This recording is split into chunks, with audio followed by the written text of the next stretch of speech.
ቤት ውስጥ ቁጭ ብዬ እየተጫወትኩ ነበር። በአንድ የማላውቀው ስልክ መልእክት ገባልኝ። ዋልተር ሳሙኤል ነኝ፣ ላነጋግርህ እፈልጋለሁ፣ ልደውልልህ እችላለሁ የሚል ነበር። ይህ ጥያቄ ለመመለስ ግማሽ ሰከንድ ብቻ ነው የፈጀብኝ። ደውልልኝ የሚል አጭር መልስ ጽፌ ላኩለት። እናም ደወለ። ስንከታተልህ ቆይተናል እና የአርጀንቲና ብሔራዊ ቡድን ስብስብ አካል ሆነህ ለአርጀንቲና እንድትጫወት እንፈልጋለን ብሎ ከነገረኝ በኋላ አስከትሎም የበረራ ትኬት እንደዘጋጀልኝና ትኬቱን እንደሚልኩልኝ ነገረኝ። ልክ ስልኩን እንደዘጋሁት እዛ አርጀንቲና ላሉ ቤተሰቦች የነገርኳቸው። ማልቀስም ጀመርኩ። ምክንያቱም ለአርጀንቲና ብሔራዊ ቡድን መጠራት እና ከእነዚህ የዓለም ሻምፒዮኖች ጋር መጫወት እድል ማግኘት እንዴት ደስ እንደሚል ልነግራችሁ አልችልም። ይህ በህይወቴ አስደሳችሁ ነገር ነበር።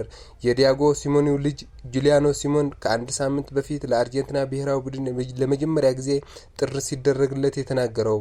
እናም ይህ ተጫዋች በመጀመሪያ ጨዋታው ብራዚል ላይ የመጀመሪያ ጎል ለአርጀንቲና ሀገሩ ማስቆጠር ችሏል።